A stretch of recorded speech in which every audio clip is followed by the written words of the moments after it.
Hello, this is David, Fairly Secret Music. Decided to do a couple videos. So this is the second one tonight. This is about a band from Japan, my favorite Japanese band, over loudness, over lunacy, and over L'Arc-en-Ciel, Dead End. A lot of people will remember them for a couple albums they did that were released by Metal Blade Records in the late 80s. One was called Ghost of Romance and one was called Shambara. And you could hear songs from Shambara. I think they played the first song, which was called Embryo Burning, on a station called Z-Rock that was located in Texas, I believe. You could listen to them in Minnesota on AM, and they had Crimson Glory concerts. I think they did a live Queensryche concert at one point. Z-Rock was awesome. So, Dead End. I first heard these guys when I was watching Headbangers Ball at my sister's house, and the song Dance Macabre came on. I had been taping Headbangers Ball, and luckily I was taping it when that song came on, so I could listen to it over and over again, and it was amazing. The guy, the singer, his name is Maury. He reminded me a little bit of Stephen Pearcy in the Round and Round video. Let me see if I can find you a good photo of him. I'll let you see the band here. This is on their third album. So this is the singer, Maury. That's their drummer. This is their guitarist, and that is the bass player. So they originally did not have Minato on drums. They originally had a different drummer. They did one album with that drummer called Deadline. This is the one I am least familiar with. I got a bunch of their CDs in 94 or 95 as imports from what were they called? Innovation redid them, and they all came with these kind of CDs. Or said Hard Rock Collection. I used to put my initials on albums or on CDs when CDs were a big thing to steal from people to sell in the 90s, or at least in the United States they were. So this one is the one I'm least familiar with. This and probably the newest one. I really can't talk much about this, so I'm going to move on to their probably most popular album, Ghost of Romance. This album has some really great songs on it. It is almost 100%. There's a couple kind of okay tracks, and when they reissued these, they all came with at least one bonus track. I loved the artwork to this. That was so cool. Look at that cover. Oh, man. My favorite song on this, I'm going to take the artwork out so you can see it while I look at it. My favorite song on this album is Song of a Lunatic. They would end their shows around this period with that song. But Skeleton Circus and Phantom Nation are also... and The Red Moon Calls Us Insanity. If you listen to anything on here, though, listen to Skeleton Circus, because that's the one that'll grab you in, even over Dance Macabre. The singer kind of has a rough voice at times, uses a lot of vibrato, just like a lot of those Japanese singers. Mori kind of was the influence for a style of music in Japan called visual kei, I think it's pronounced. And they all kind of had the big hair, kind of gothy, kind of metal looking, kind of hair metal looking. But this album is pretty freaking great. As I said, Skeleton Circus, Song of Lunatic. Just check those songs out. If you don't like those, you probably won't like the rest of it. The production on this one is really good. And then we get into Shambara. This is the most bizarre artwork I've ever seen. This is the original version I got in '95, and then the remastered version also comes. They come with all these like black jewel case spines. I love that. I think that looks sharp. There's a little better coloring. I don't know what it was supposed to be. It looks like a penis and a vagina, if you ask me. These are all, also the remaster ones, are all on SHM CD. I don't know what the hell that is, if it's a different kind of process or whatever. This has Blue Vices and Wired Dancer as two bonus tracks. They're okay, but I needed to get these. I actually sold comic books to get these. Each of these ended up being like $54 or something like that. I'm not sure the exact amount, but when I found out they had remastered them, I was on that like crazy. I actually sold Walking Dead comics.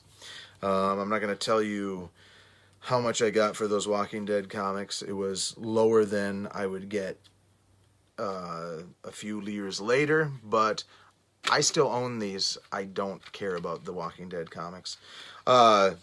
So there's two songs on this album that they sing in full English. And those two songs were, let me find out, Night Song and I Can Hear the Rain. I Can Hear the Rain is the better of the two, but the best songs on this are Luna Madness, Psychomania, and Serpent Silver. I Can Hear the Rain is really great too. Same with Embryo Burning, but Luna Madness has this part where the guitarist is playing all these, like a solo, and the drummer is doing rim clicks. And as the beat starts where he's hitting the snare like normal, the rim clicks start, they continue. And I always thought that was really cool. And I was like, how can he do that? And then I learned how to multi-track, and then I realized, oh, that's how he does it. He just does it on a separate track. But yeah, so Luna Madness is the key song to listen to if you are interested in this. Either that or Serpent Silver. Psychomania is also a great one. This album is almost 100%. I think the song Junk, which might have been the song they also played on Z-Rock, I think that was a pretty weak song. And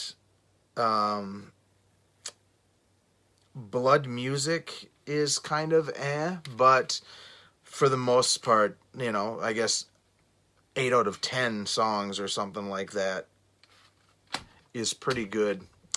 So by the way, these were the two albums that you could find on Metal Blade. They did vinyl and cassette of Ghost of Romance, and they did vinyl, cassette, and CDs of this. I know, because I just sold this on vinyl the other day.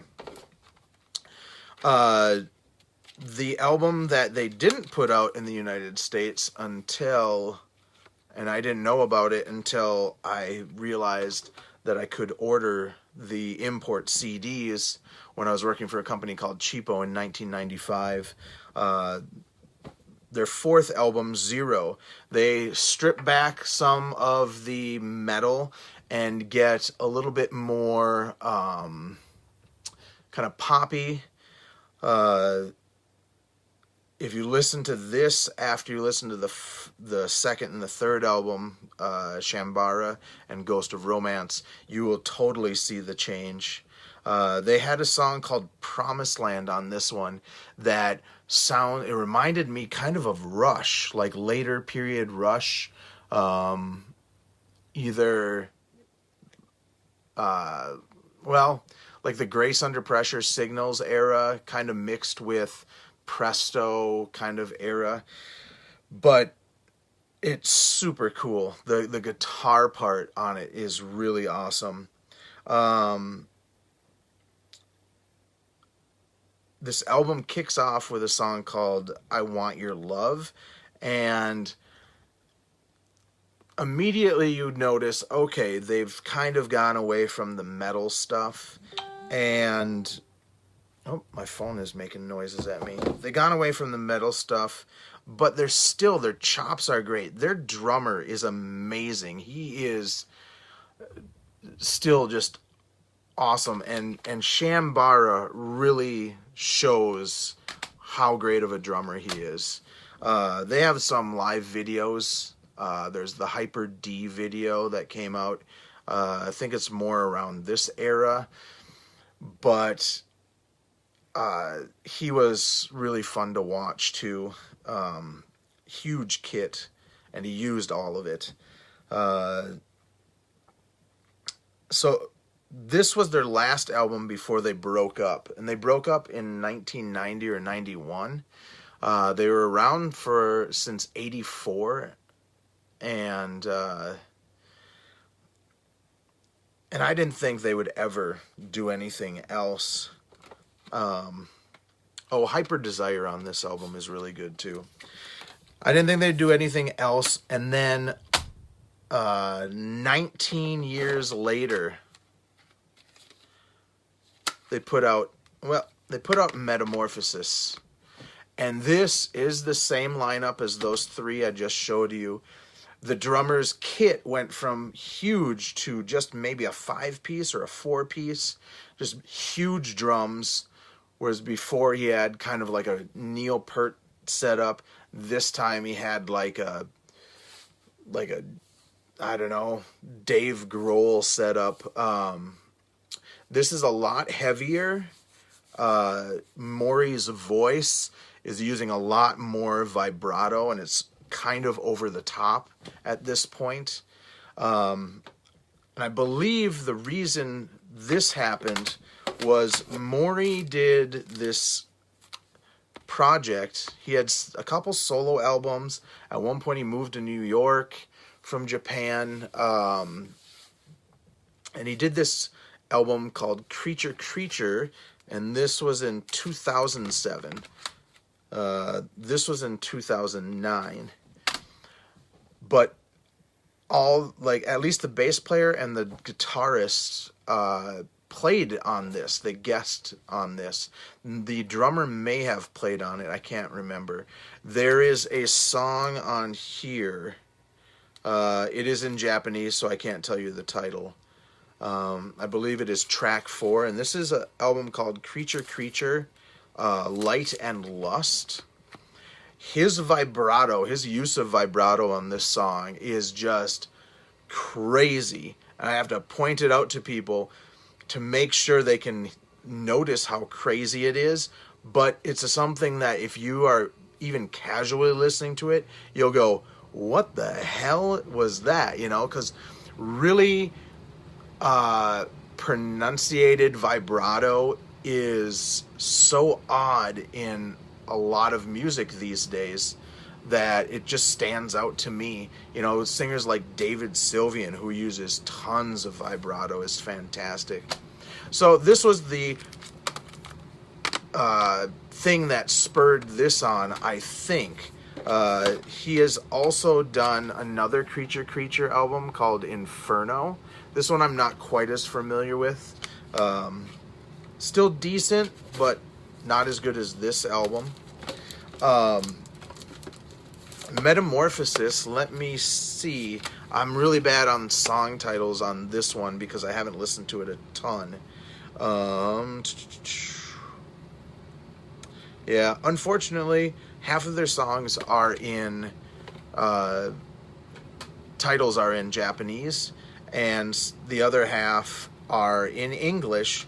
And a lot of the weird thing with this band, and it's hard, the one hard thing to get into, is the fact that most of the lyrics are in Japanese, but then they'll have a verse or a chorus that'll be mostly in English, or you'll have a little English thrown in there, but you know what? His voice is so freaking good, it doesn't matter.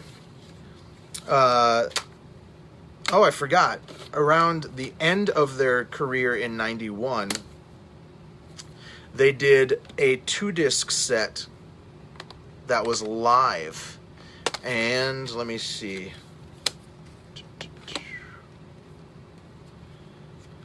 It's crazy because even the live stuff gets all the lyrics, even though, you know, I don't know if you can see that, but you're not going to be able to read half of them, and then you'll read, you know, a line all night round and round. Oh well. This is a really good live album. The sound is good. It sounds like it was recorded in front of no audience, honestly, though. I think they put audio noise in there. This also has been remastered or reissued, but it was so expensive because it's a 2-disc set that I just decided I'd stick with the regular one. I think it was like $80 or something like that. The last thing they have done is an album called Dream Demon Analyzer, and this is really, really heavy. Their main drummer, who was with them for ever since the second album, he left, and they get the drummer or former drummer. I'm not sure if Luna C was together at that time, but the drummer from Luna C, and he uses a lot of double bass. On the other albums, there's not a lot of double bass, but just really amazing playing. And this is pretty damn heavy. Maury is using a lot of vibrato, but still pretty decent songs. I've only listened to this a few times, but you know, I had to have it. They're my favorite Japanese band. If you are a fan of EZO or Loudness or, oh gosh, I think they were called X, I'm not even sure, or Luna C or La Arc-en-Ciel, any of those Japanese bands that were part of that kind of visual kei stuff, and just heavier than the just J-pop. I guess Lark and Seal are kind of considered J-pop in some circles, but this is a band that is well worth your time to listen to and get some stuff. It can be pretty expensive to get their CDs. When I was looking up these ones with the remastered ones, even on Discogs, it has a price of like $70 because I had to order them from Japan, and I think I can't remember what the website I ordered them from. If anybody is curious, I will figure it out, and if you're curious, just ask me. It was like CD Japan or something like that. I know the exact website, though. I can't remember what I was saying, so I'm going to just say, listen to Dead End if you like Japanese metal.